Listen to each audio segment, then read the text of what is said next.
From the MCADSV headquarters in Jefferson City, Missouri, I'm Matthew Huffman, Public Affairs Director at MCADSV, and this is Momentum, a webcast produced by your coalition for advocates across the state.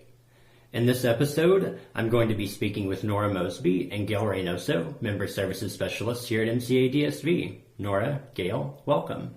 Thank you, Matthew. Thanks. So this month, we're going to be talking about the history of the domestic and sexual violence movement. And that also happens to coincide with March being Women's History Month. So the theme of Women's History Month this year is Visionary Women, Champions of Peace and Nonviolence. So I felt like it would be a really great opportunity for us to talk about some of the women here in Missouri who are those champions of peace and nonviolence. But I'd like to go ahead and just get us started by asking both of you, what got you started in this work? So, Gail, do you want to go first? Yeah, thank you, Matthew. So as a very young person, I got pregnant in high school and married to someone who was very abusive. And I didn't identify what was happening to me at the time as domestic violence. I didn't have the context or the language to define it. I just thought it was a really hard relationship, and I blamed myself for the abuse. And I always thought if I just tried to be a better mom or a better wife that things would change, but they did not. And I got really lucky. I had the support and the resources to obtain a divorce and get full custody of my daughter the year I turned 21. But several years later, a friend of mine got hired as the volunteer coordinator at a local domestic violence program, and she asked me to come to do volunteer training because she said that survivors of violence often make the best advocates for other survivors. And I was like, survivor of what? So I really wasn't identifying myself as a survivor of domestic violence at that time, but I went to volunteer training and saw the power and control wheel and learned about manipulation and coercion and gaslighting, and really kind of came to see, I was shocked to see my experiences illustrated on paper. It was really interesting to see that many people had experienced what I had experienced. And so I kind of came to see that what happened to me was domestic violence, and it was not an individual problem that could be fixed by an individual person, that it was a societal issue and needed to be addressed at a societal level. And so I volunteered at that shelter on the hotline for a year and then was hired there as their court advocate. And I've been doing this work ever since. Yeah, thank you for sharing that. Thank you. How about you, Nora? Well, I actually came to this work, I think, because of some of my experiences that I had as a young person. I came to this work, I think, as a feminist. I discovered feminism when I was pretty young. I was very excited and involved in a movement that happened in the 90s called Riot Girl. And it was really this punk rock feminist movement that young women were kind of educating ourselves about issues of domestic and sexual violence and issues of oppression and how they related to our real lives. And so I think I was just really excited about feminism at a young age and wanting to be involved as an activist, and not really thinking about it as vocation or as work, but more just a real life passion. And then when I was 20, I started working for the first shelter I ever worked at, which was the YWCA in Pierce County in Tacoma, Washington. And that was a very meaningful experience. It really introduced me to kind of what services were available for survivors of domestic and sexual violence. And during my time at the internship, there was an experience in the community where the chief of police actually murdered his wife in a grocery store parking lot. And it was revealed that actually he'd been abusing his wife for years, and the local community had kind of been covering it up and not really been, and his wife was not able to access local resources. So in response, members of the community, domestic and sexual violence service providers, really started looking critically at what they could do to make sure that survivors were able to successfully access services. And they ended up opening a family justice center actually in Tacoma that's still open today. This was in 2003, so it's still open today. And it was just very inspiring for me to kind of experience this horrible tragedy that happened in Tacoma, Washington, but also see how people came together and responded in a way that was so productive and really improved services for a long time. So when I came back to St. Louis, where I'm from, I started volunteering more for rape crisis centers and for a crisis hotline, and then working in shelters, and really stayed involved ever since then. Yeah, thank you for sharing that. Yeah. And something that I heard from both of you that I kind of want to lift up from how you got started in this work is that, yes, I think nearly everyone doing work in anti-violence movements have some sort of personal connection. And I think often when we're sharing those stories, people who aren't involved in the work are kind of quick to say, oh, how sad, this must be such sad work. But really both of you bring out the really positive and meaningful connections, and those are the really bright spots of the work that I think are important for all of us to hold on to.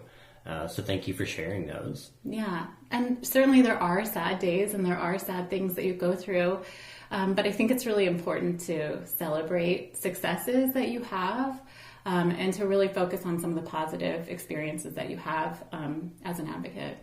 Absolutely.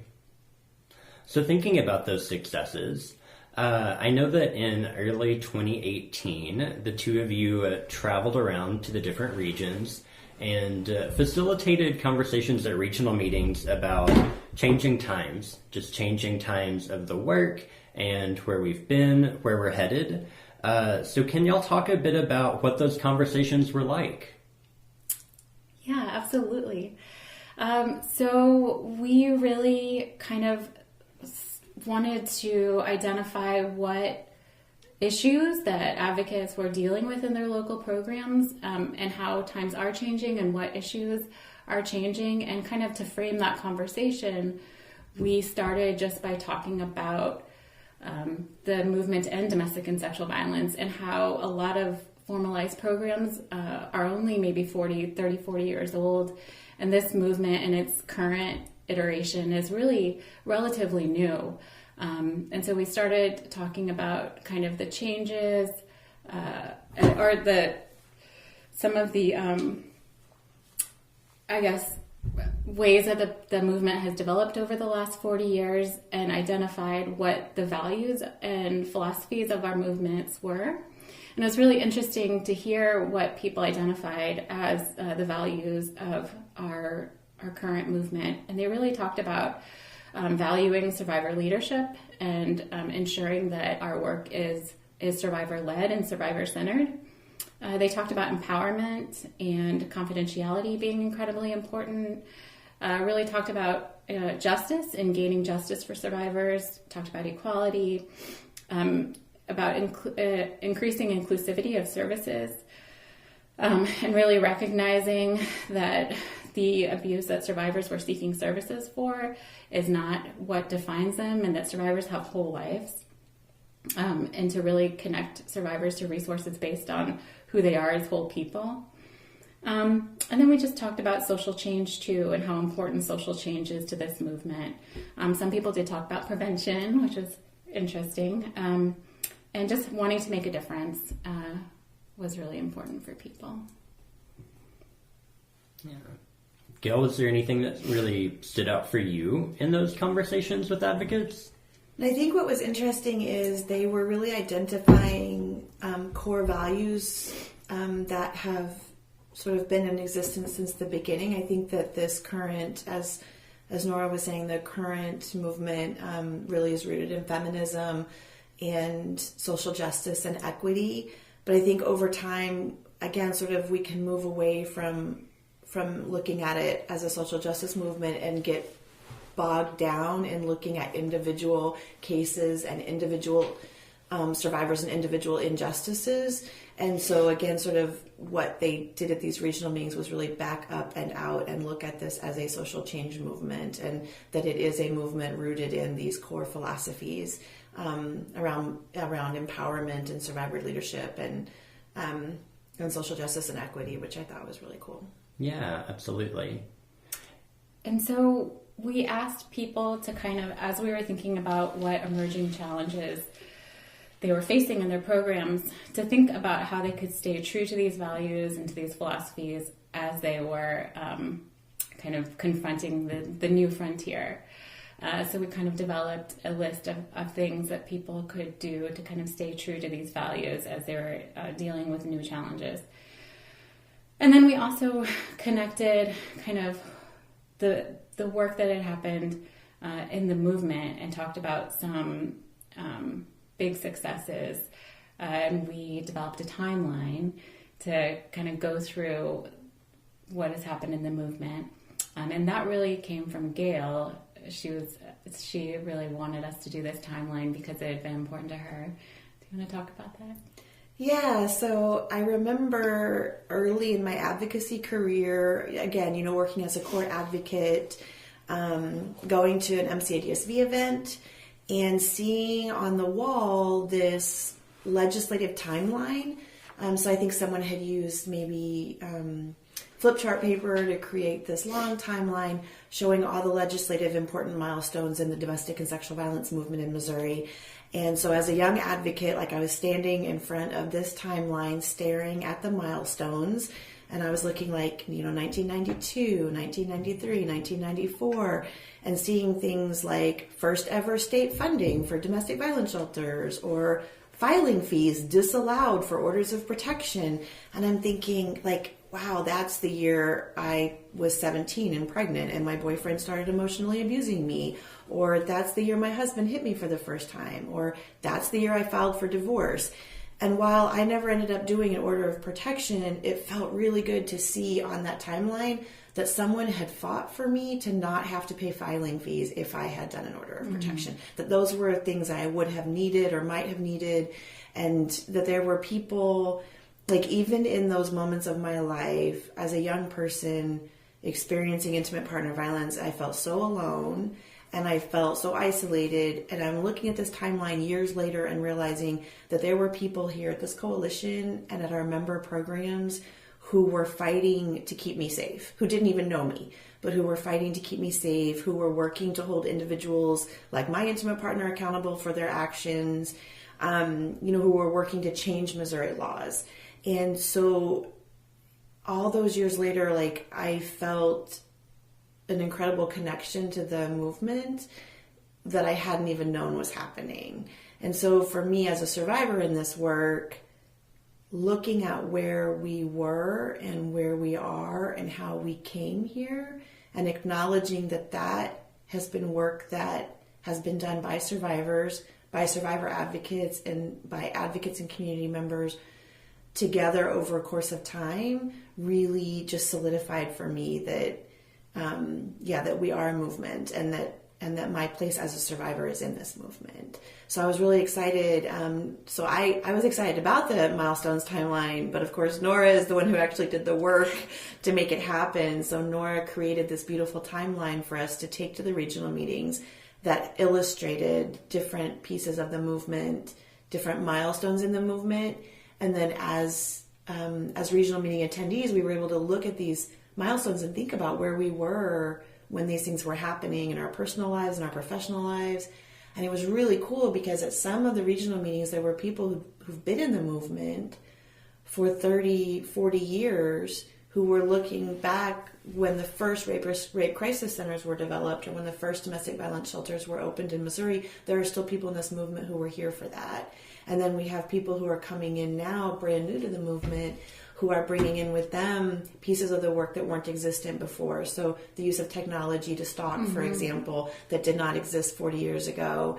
Really thinking about focusing again on diversity and inclusivity, which I think was a founding premise of this movement, but has maybe not necessarily held as strong a forefront as it should. And so we're sort of moving back to that again and really making sure that everyone who needs services, every survivor of violence in the state of Missouri who needs services can access them.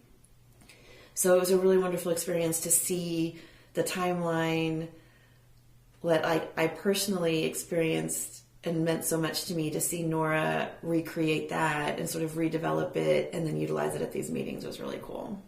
And I think we got really good feedback from people at the meetings about the timeline.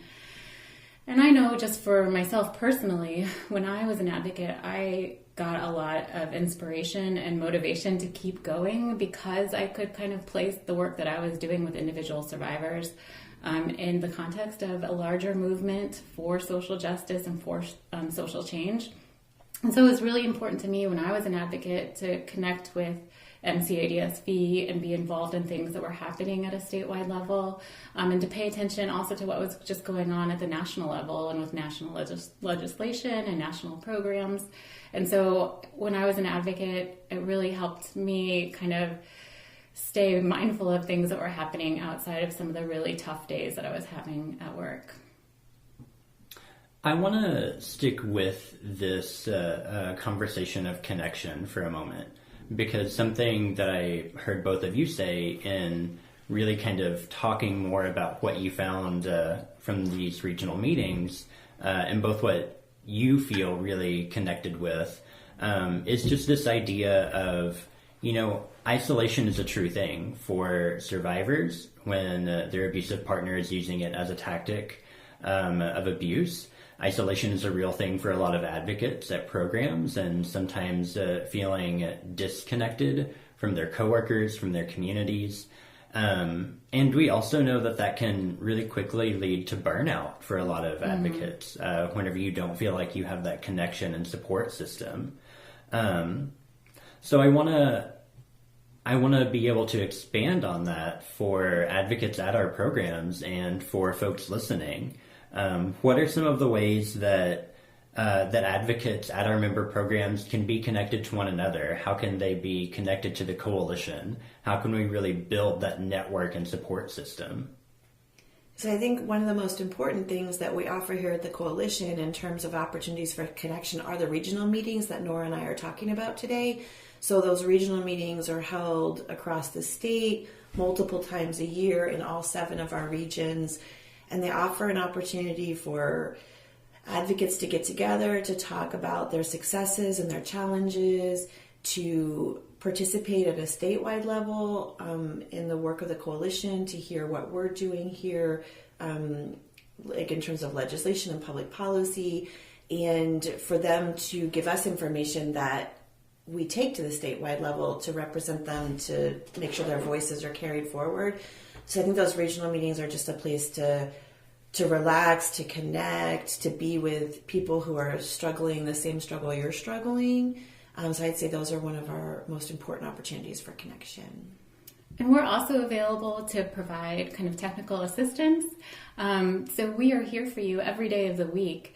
And as issues come up in your programs, please, advocates are available to give us a call and we can talk through issues, help develop options for solutions. And so, just always keeping in mind that as your coalition, we are here to provide support and information on a day-to-day basis. And it's very likely that these issues that you might be facing in your programs are something that somebody else has dealt with in another program. And so we can really help connect you to them or talk through some solutions that other programs have come up with for some of these tough issues as they arise. Yeah. And we also have opportunities for connecting with each other and with the coalition on a communication platform called Basecamp. So we have different Basecamp communication threads happening around different topics like volunteer coordination, leadership, immigrant and refugee services. So that's a place where advocates can ask each other questions like, hey, do you have a policy we could mimic on confidentiality or whatever it might be? Or hey, we need a resource for a particular survivor's needs. So that Basecamp is really important and is a way for folks to connect across the state without having to be in the same room. And then here at the Coalition, we also have roundtables where we have opportunities for folks to come together here in Jefferson City to connect with each other. So we have People of Color Roundtable, we have Immigrant and Refugee Services Roundtable, Prevention Roundtables.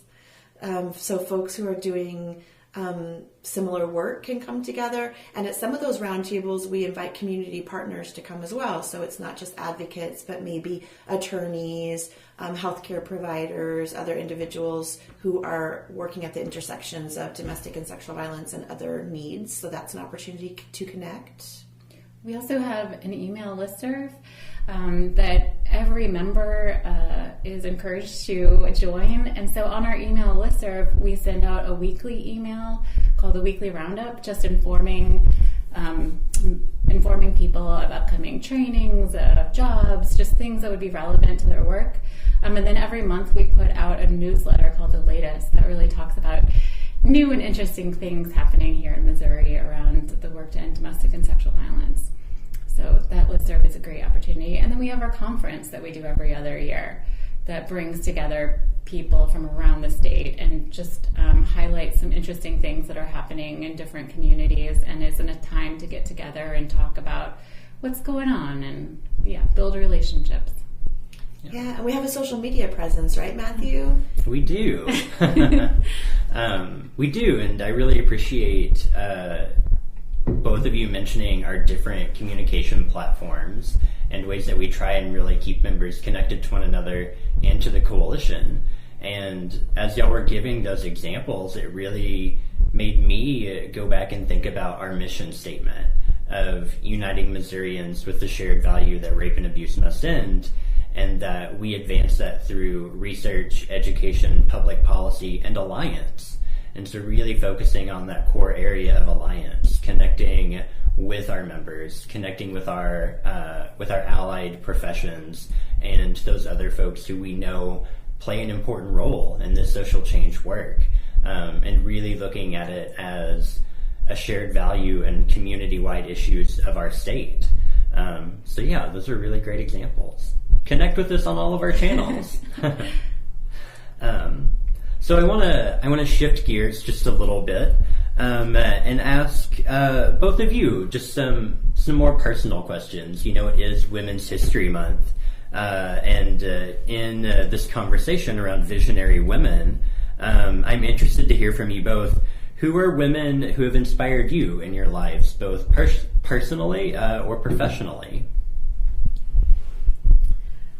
Gosh, I mean, there's so many women who inspired me over the years. I think definitely the survivors that I've worked with who are so incredibly creative and resilient and brave and have such fortitude, and coming to this movement as a survivor, I did not have a social work education. I did not have an advocacy foundation for coming into this movement, and the organization I worked with at the time was not a member of MCADSB, so again, I was very isolated in this work. So much of how I learned to do this work was taught to me by survivors.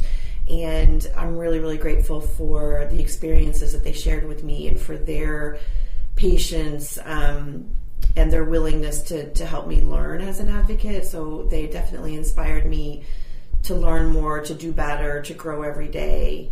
And I'm very grateful for them. And then as a brand new court advocate, so many years ago in Audrain County, Judge Linda Hamlet was the judge I worked with closely, and she really taught me that it's possible to be strong and kind at the same time, and that as women, as we progress personally and professionally, that we should be doing everything we can to hold the hands of the women who are coming behind us, to help pull each other up, to support each other.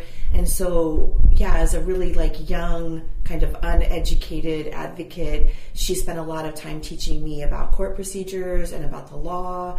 And she really encouraged me to continue my education and to never settle, to just always know there was one more thing to learn. And so I'm incredibly grateful for her for pushing me and for setting such a good example of women helping other women and nurturing and mentoring other women. What about you, Nora? So I have always been really inspired by the survivors that I've worked with, and also by my coworkers, by other advocates. I think have just been incredibly inspiring to see how passionate they are about their work and what they're doing every day in new and interesting ways. And I think we're at a unique time in our movement where we still have a lot of founders of programs, kind of mothers of our movement, who are still working at programs. And I've been so inspired to meet founders who just cared so much about this issue that they were willing to put themselves on the line. And maybe they were just, helping one survivor or helping a handful of survivors, and they cared so much about it that it grew into a program. And so I feel like we have such a unique opportunity at this point in time to learn from the founders of these programs, and that's been really inspiring to me, how you can just start something that becomes something really huge and big and makes a difference in the lives of hundreds, if not thousands, of survivors. So that's been really exciting. And then I would say, as I've been working at the Coalition for a little over a year now, it's been really inspiring to meet other advocates working throughout the state who are doing innovative things with their programs, whether it's pet sheltering or substance use programs. It's really exciting to see things that are happening that I had never done in my work that are taking place across the state. And then when I think about women's history and women that have been inspiring to me, I do kind of fangirl out a little bit and get really excited about some activists that have done incredible, huge things. And when I think about Women's History Month and women that have been inspiring to me, a number of people come to mind. One of the most inspiring is an activist named Dolores Huerta, who is a labor rights activist from California, who was a mother and worked hand in hand with Cesar Chavez, and really was a leader in the labor rights movement and the Latino rights movement, and was able to do so much with her life and continues to do so much. And she's just been very inspiring. I've always been a huge Shirley Chisholm fan. I love Shirley Chisholm. She was the first African-American congresswoman from New York in the 1970s, and she also ran for president as the first African-American woman to run for president. So I've always been a huge fan. She's just, she has a wonderful way of speaking. She says brilliant, amazing things. She said, I think one of my favorite quotes of hers, if you're not invited to the table, just bring your own chair. So basically just make space for yourself. Yeah, I love that quote too. I do too. And Bella Abzug, also a congresswoman from New York, who I'm a huge fan of. She, also an attorney, a civil rights attorney, made amazing changes happen and wore fabulous hats all the time. So she had great fashion. So those are some of the people that really inspired me from women's history. But I've also been inspired, I think, by feminists who are doing work now and doing incredible things. I had the opportunity to hear Tarana Burke speak last year here in Columbia, and she is just such a visionary and is doing wonderful things with her work in the Me Too movement. I heard Janet Mock speak. She's an incredible writer and trans activist who wrote great memoirs and is doing wonderful work to promote trans issues. So yeah, those are just some of the people that have inspired me. I think youth too. Mm-hmm. Like, I'm so inspired by youth because they're so right on so many issues, and they're just going to lunge our movement forward, I think, in the future. So speaking of youth and how they're going to, and I agree, really lunge this work forward. I am so excited about the youth activism that we see happening right now, and just all of the momentum that they are sharing with one another and lifting each other up in. So thinking about that a little more, what advice would you give to your younger self getting involved in this work? Okay. So I did not know about vicarious trauma as a young advocate or as an older advocate, as it turned out either. I didn't know what vicarious trauma or compassion fatigue or secondary trauma. I wasn't aware of what vicarious trauma was. And I remember a couple of years ago reading Trauma Stewardship by Laura Vandernoot-Lipsky, and calling my sister on the phone and being like, hey, have you heard of this thing called vicarious trauma? And she's like, yeah, and you've got it, girl. And I was like, what? Nobody ever told. Like, I didn't know. So I just wish that I had read that book a little earlier, and I think recognize what kind of signs and symptoms of vicarious trauma were, and come up with, because I think I knew about self-care, but I think I needed a more strategic plan for taking care of myself and for managing vicarious trauma. So just, I wish I had had a more recognition of vicarious trauma and how taking care of others really does take a toll on advocates, and it's real, but that there are things that you can do to manage it. And then the other thing that I wish I had done is studied Spanish when I was younger, because I didn't take a Spanish class until I was well into my 30s, and it's much harder to learn Spanish when you're older. And so I wish I had studied Spanish when I was younger, because it really came up a lot in my work. Yeah, so I think if I could give advice to my younger self, I would tell myself that, like, you're far more powerful than you think you are. That I was very sort of insecure and didn't necessarily recognize the strength and power that I had.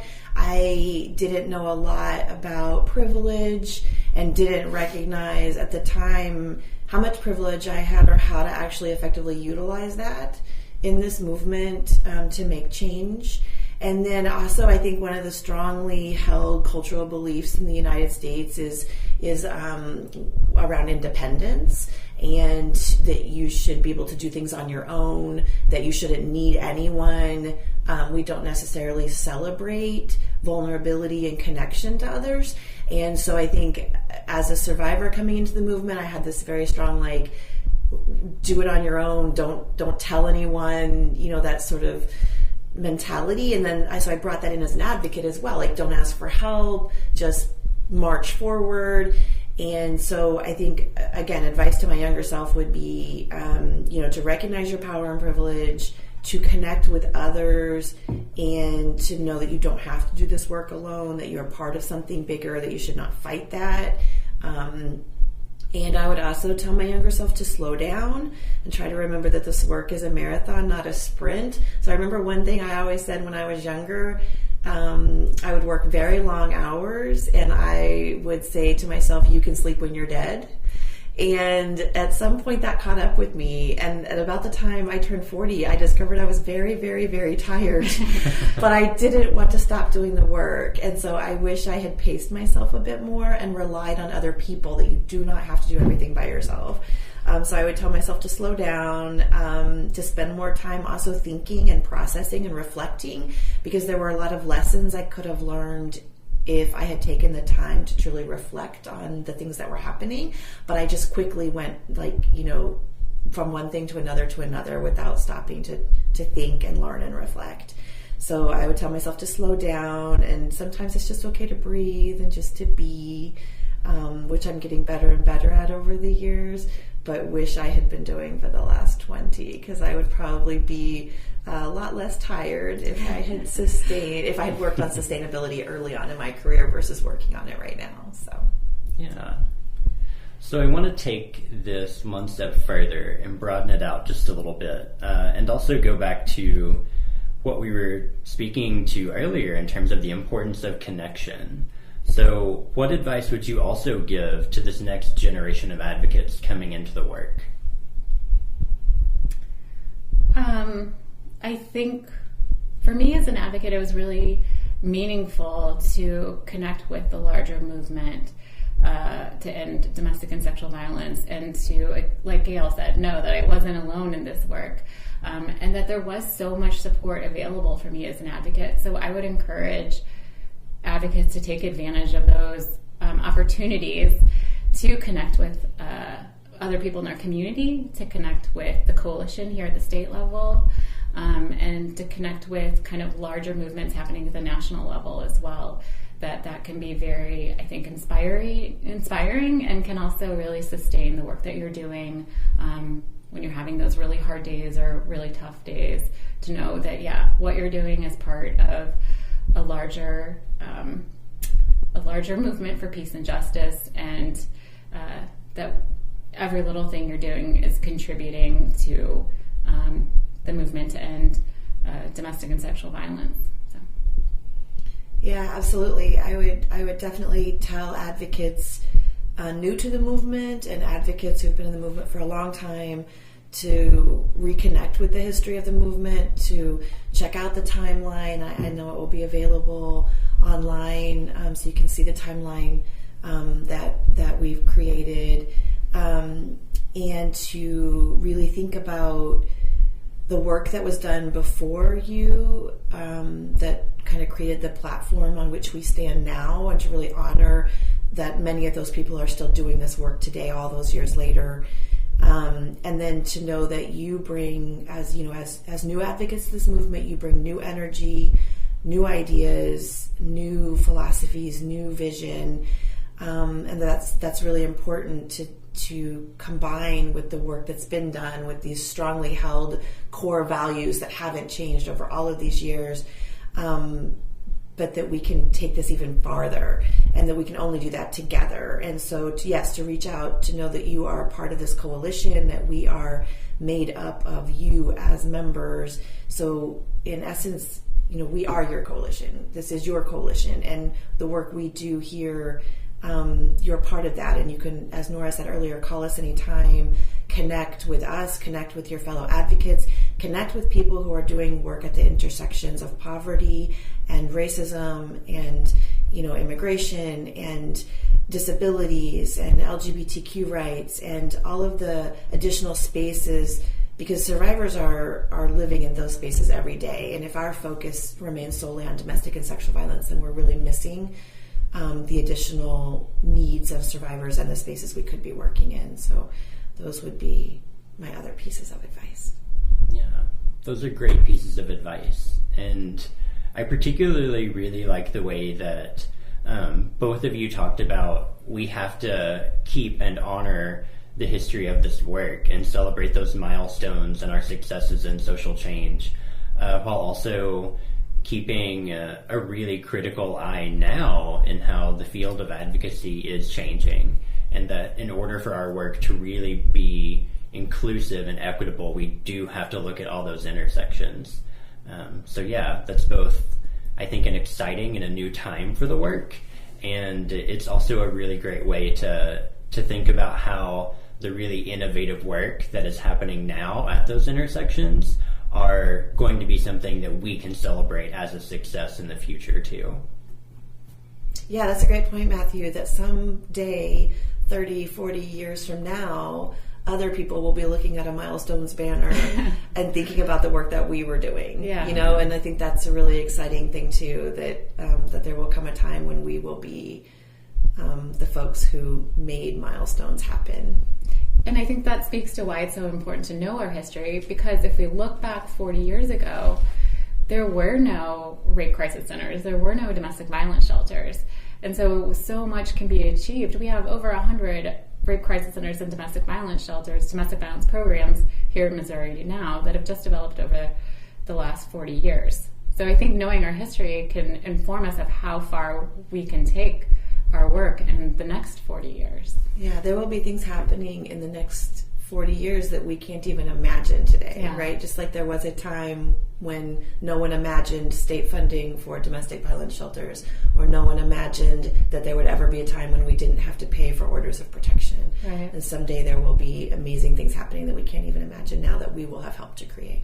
I can't wait. I know, it's wonderful. Yeah. Well, Gail, Nora, thank you both so much for talking with me on this episode. And in the words of our CEO, Colleen, I'm going to say onward. Onward.